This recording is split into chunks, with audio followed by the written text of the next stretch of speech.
Hi, I'm Rachel, And I'm Bob. and this is the fishing report for Anglers Habitat, And January 7th, 2012. It's the second week of February. it's kind of a cold, overcast day, like a Kind of lot of them have gloomy. been. Uh, Yeah.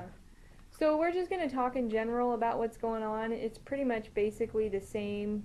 Uh, there's a few things that we learned, um, but yeah, if you fish, you probably already know this. So, yeah. I um, want to do last week's report and just change the dates on it because it's really about the same. As most of you know, this time of year, it's a lot of it's dictated by the weather and by the temperatures, and it's just we're kind of back to those cooler days, not those nice, warm, sunny days. So And Bob was saying earlier that if you have a job where you can get out right around lunchtime where the sun is out and it's nice and warm, you could probably hit some hatches and probably do really yeah, good fishing. But if you don't, then it's kind of hard. It's really going to be hit and miss. It's hit and miss anyway, but it's be kind of nice if you could just get out whenever you want yeah. to. I have a friend who owns his own business, and he just goes fishing whenever he wants to, and it gives him some real opportunities because when he's as it reaches about 11 o'clock or so, he's like, you know what, I'm going fishing for the rest of the day, and he just goes out fishing because it's such a nice day.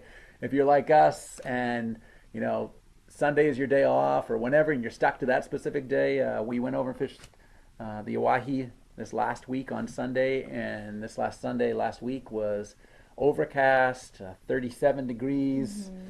and the fishing was not that great. And it was a little bit strange because there was a midge hatch that came off, but it didn't come off till almost 5 o'clock, and it was really cold. It was still really cold, and but it didn't matter how many midges you threw at them; they weren't taking. And one fish was landed, and it was on a black zebra midge, and that was basically about it for the I still whole don't know if I day. count that as landing a fish. He's bitter because it was me. While you were sitting down.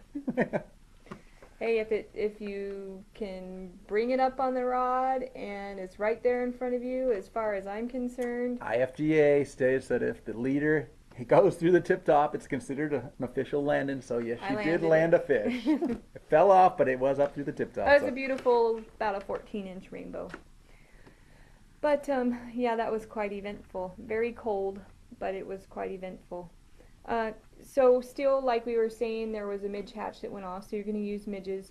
I use zebra midges, uh, small smaller the better. streamers. Yeah, Yes. smaller the better this time of year and slow. Mhm. We even saw a couple blue wing olives when I first got there and met her there at the river. I was standing there and all of a sudden a blue wing olive went fluttering by and I caught it. And I was like, Mhm. "Whoa, hey, it is a blue wing olive! Look at that!" I was like, And that was right around 12:30, and that's when the sun was out, and so that made "Yeah, pretty good sense you'd that that's what expect him to that see him was. that time."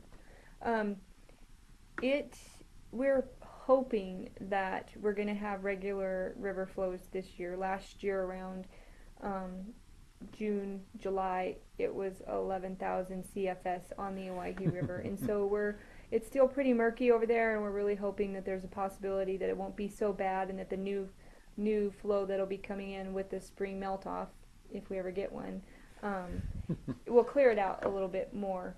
Um, that that flood, I would call it, pretty much made new holes too. So a lot of people are relearning the Owyhee, and there's places where you're landing fish that you've never thought of fishing before because the way the river reconstructed itself because of that. And the good news, of course, is that when nature does this, and a river that runs regular at 300 CFS, and you're running at 11,000 CFS, I mean, it's basically like nature's broom coming through and sweeping out Mm-hmm. all that dirt. And basically, with the silt that builds up in a river like that, what it does is you clear out so much of that silt, it is wonderful the next year. So this year, we're being really optimistic. We should see some really great hatches. Matter of fact, one coming up very quickly is the squalla Mm-hmm. hatch. Usually about the end of February, early March, we start seeing the squallas, which most of you are familiar with. If not, it's one of the first early stoneflies. Matter of fact, it's pretty crazy. You'll see stoneflies crawling around in the snow sometimes. It's like, whoa. But when a fish is used to feeding on 22s and 24s, on midges, and then suddenly it gets a chance to feed on something that's an inch and a quarter long, it's. It's pretty exciting even for us when we're on top of the water. Yeah, and you see those fish just go crazy after dry fly. So that's fun. That's where we're all kind of counting the days towards right now. And of course, as soon as that happens, we will be taking some photos. We will be Mm-hmm. on on this online, telling you guys get over there because it's happening. Fishing downtown Boise. I went this Saturday with three other ladies from Women Fly Fishers of Idaho. One of them is a new member, and uh, we we threw everything at them that we could possibly think of: streamers, midges, um, some. I even tried chironomids. I mean, I tried everything that I could think of to throw at them, and there was no takers. And it wasn't only us ladies that didn't land anything. There was a couple of other guys on the river too, and they said it was just really hard fishing. Uh, there was a midge hatch, and I believe that we did see some blueing olives too. It was really nice Sunday. We didn't even have to wear our gloves, and so, as a matter of fact, we were complaining about being too hot. So, but again, it's hard to fish, Yeah.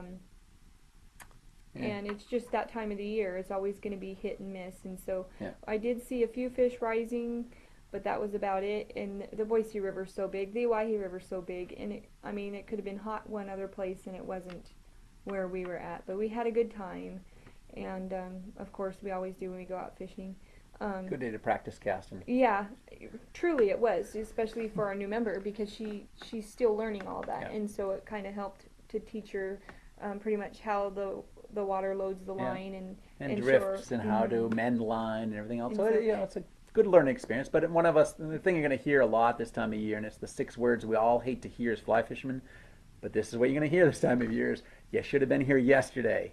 It's always that. Oh, talk to the guy. I was like, oh yeah, yesterday they were going crazy and I landed 20 fish. And today, if you get one, you're going to be lucky. So it's that very hit or miss time of year. Uh, Mhm. you go there, you be optimistic. You're hoping to fish, but the joy of fly fishing is, I was telling people, you get these people who are just getting into fly fishing, who have been spin fishing their whole life, and it's like, spin fishing, you learn how to cast a rod in about 10 minutes, Mhm. and you get a little bit better over the years, but not a whole lot. And if you're not catching fish, all you're doing is casting. It's boring.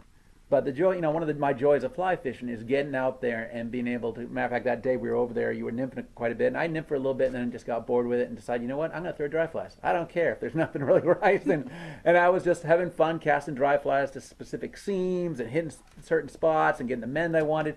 Because one of the things I love about fly fishing is just the casting. So it was, it's enjoyable to get out there, practice your double haul, practice your presentation. Uh, be optimistic. Hopefully, you're going to get some fish. But this time of year, it's very iffy. It changes moment to moment, day by day. We had a customer come in today who fished the South Fork of the Clearwater, and I think he said he landed three, but that was kind of a reminder to me to let you know in about 3 weeks it's going to be on. I mean, there's still some bee runs in the river right now, and you can still fish it.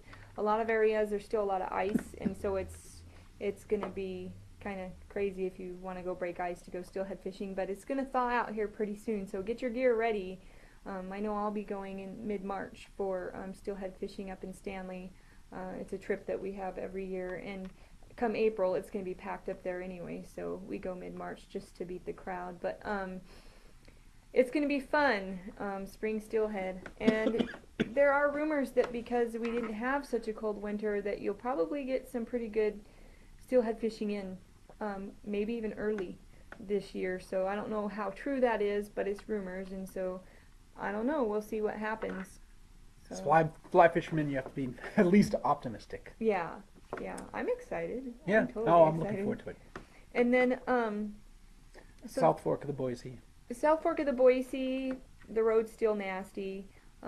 If you do go, you're still using midges, your normal flies that you'd use right around this time. I think it closes very, very soon. I think it's in the end of March. Might be the end of March. We might be wrong, but it probably is the end of March. But still, this. I was talking with some guys saying this is their favorite time to fish it. So Yeah, you gotta brave the cold. You gotta get out there. You never know how well you'll do unless you're out there. and you don't have to deal with crowds.